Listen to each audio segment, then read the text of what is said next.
Torpedoes, direct front. Torpedoes, dead ahead. We've sunk an enemy destroyer.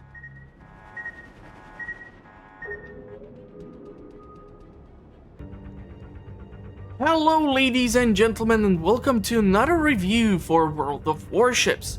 Just quickly before we start, make sure to subscribe and hit the notification bell, as I'm planning on making a video on what to expect out of the Christmas loot crates as an educational video for you, the viewer, in case you want to make sure you get the best value out of them. So in case you are considering the loot crates, as they have been already announced during the 0.10.10 patch update by Wargaming, hit the notification bell and subscribe, and I will try to get to it as fast as I can.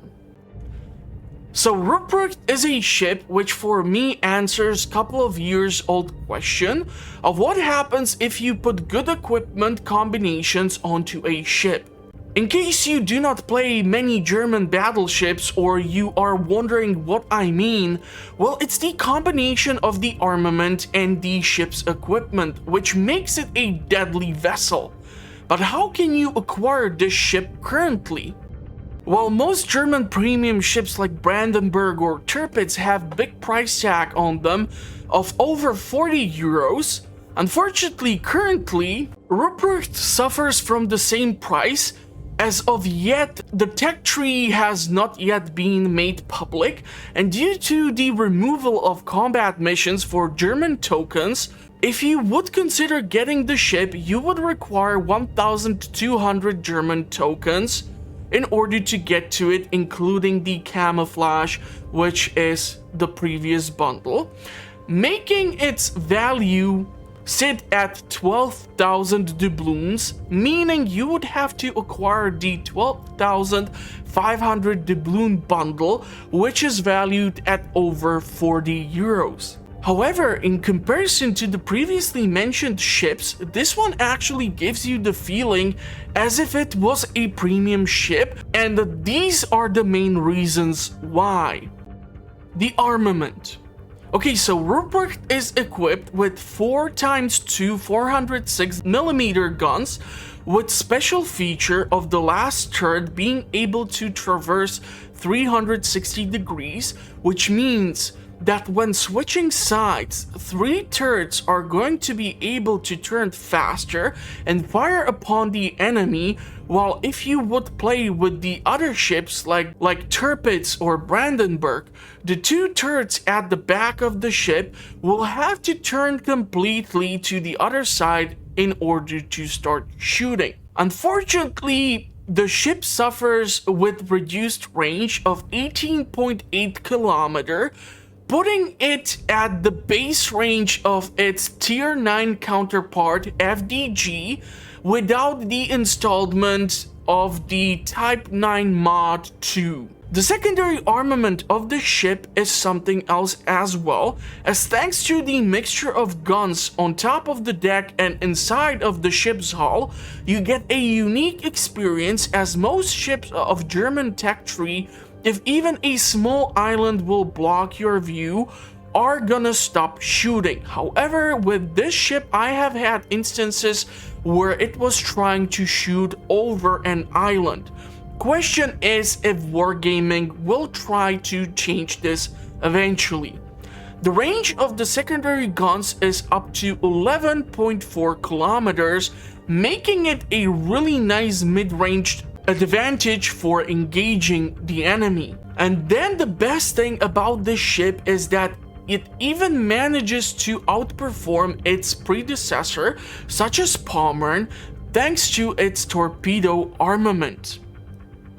You see, German ships like cruisers and battleships are equipped with torpedo tubes of the Whirling variety with a basic range of 6 kilometers. This means that their primary use is of a defensive nature, and as such is used for ships who want to brawl, ram you, or try to sneak around you from behind an island. Ruppercht, however, has torpedo tubes of the German destroyers.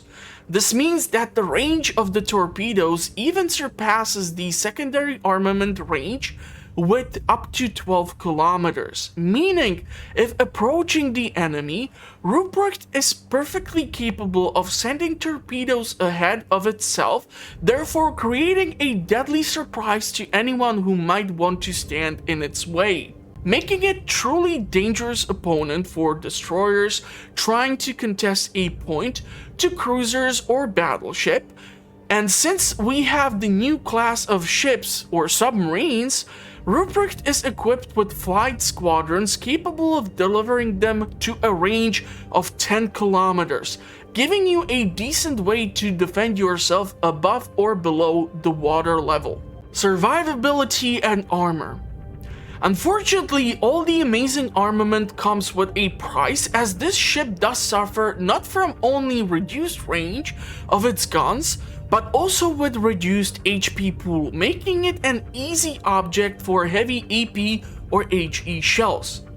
The ship's HE pool, in comparison to its German counterpart like FDG, which has 84,300 HP, is maxed out only at 63,900, which is a major difference. Also, with its much weaker fore-end plating of only 27 millimeters, it makes it much harder to bounce off shells, and thanks to its rank, ships like Yamato or the Russian battleships will wreak havoc on this beauty. In order to help with the survivability, the ship is able to be equipped with the following upgrades to get the most out of its performance: Main Armament Mod 1, Damage Control Mod 1, Secondary Battery Mod 1, Steering Gears Mod 1, Concealment System Mod 1, Auxiliary Armament Mod 2. I suggest the auxiliary armament, as unfortunately German battleships are bad at dealing with enemy planes, and with carriers or the new mixed ships such as Kearsarge, which will be making appearances, making sure that you are able to deal at least the minimal damage to the enemy planes or protect yourself. Now, one great feature about the ship is that it is equipped with hydroacoustic surge, which means pushing into enemy territory, contesting a point, or currently with battle modes like arms race, it makes it easier to prevent torpedoes from ruining your game and making more aggressive plays possibility if needed. Commander skills. Due to all the previously mentioned features of the ship, giving your captain the necessary skills will be able to carry you quite far, so I would suggest the following options for you, as if you would be purchasing the ship with German tokens, you will get a captain with 10 skill points. However, if you want to wait until you can research it for free without payment, you will have to start with a brand new captain, and therefore you should consider the following captain skills: preventative maintenance, vigilance, long-range secondary battery shells, manual secondary battery aiming, and the additional 11 skill points should be allocated to skills like gun feeder, grease the gear, basics of survivability, emergency repair expert, and if needed, you can go with the demolition expert, putting you at 21 skill points. Overall, the ship is a blueprint to a good premium ship, as the extended range of torpedoes with secondary armament and dual guns installed in the turrets, making them much more accurate, is a good way to go. But I can understand why Wargaming is not willing to put too many features onto the ship in order to keep it balanced. But I can tell you, I have been wishing for a long time to have a good ship with torpedoes and hydroacoustic equipped, and Wargaming might have accidentally shot themselves in the leg with these ships, as they are outperforming even the premium ships like Brandenburg, for which I did a review recently. However, paying for a ship which will become freemium eventually or be unlockable by just fulfilling the tech tree and asking for a price of over 40 euros is quite high, and all you get out of it is this camouflage, which most players will be not even probably using. I do not think the ship is valued at 40 euros. If it would have a larger HP pool and all the other equipment which is given to it, maybe I would consider it.